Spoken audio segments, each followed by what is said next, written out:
चलो आज तुम्हारा परफेक्शनिज्म का बहुत दूर करते हैं। परफेक्शनिज्म क्या है?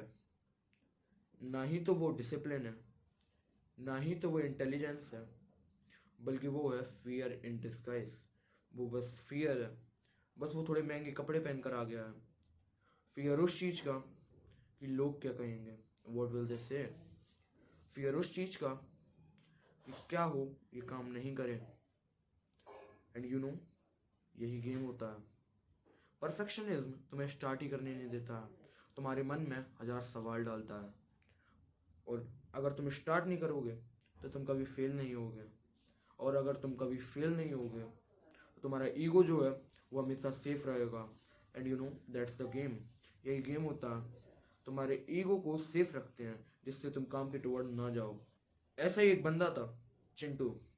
चिंटू का एक अल्टीमेट विजन था, टू बी परफेक्ट। और परफेक्ट दूसरों की नज़र में, कि दूसरे उसको लेकर जो पर्सपेक्टिव रखते हैं वो बेस्ट होना चाहिए, वो ऐसा होना चाहिए। ओ तुझे पता है क्या, चिंटू जो है वो एकदम परफेक्ट है, उसकी हर चीज़ परफेक्ट है। वो को करिकुलर में भी अच्छा है, वो एकेडमिक्स में भी अच्छा है, वो ओवरऑल डेवलप्ड है, वो एकदम परफेक्ट है। And you know what, this is not possible. तुम्हें समझना पड़ेगा, परफेक्ट होना इज नॉट पॉसिबल। तुम हमेशा बेटर हो सकते हो बट नेवर बी परफेक्ट। और चिंटू भी खुद के लिए परफेक्ट नहीं होना चाहता था, कि हाँ उसको खुद में एक सेल्फ बिलीफ आएगा, नहीं। उसे बस डर था कि लोग उसे जज करेंगे। वो एक जजमेंट के पीछे परफेक्ट होने चला है, और बल्कि उसका वर्क जीरो है। चिंटू हमेशा ऑलमोस्ट रेडी वाली कंडीशन में रहता था।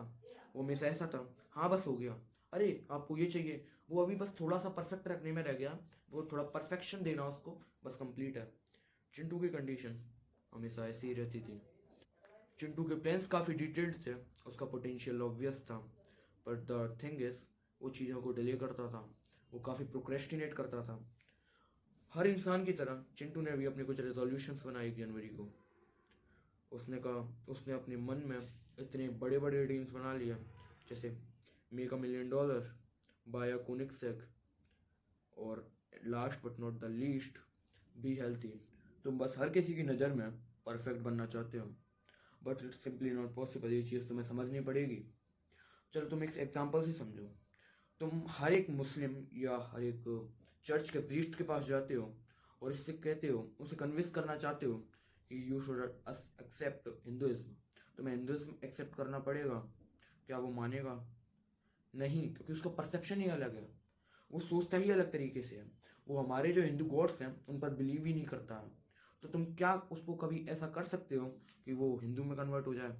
माना तुम एक या दो को कन्विंस कर भी लो, तो there are thousand million sitting out there जो तुम्हारी बात पर विश्वास करेंगे ही नहीं, वो उल्टा तुम्हें झूठा ठहरा देंगे।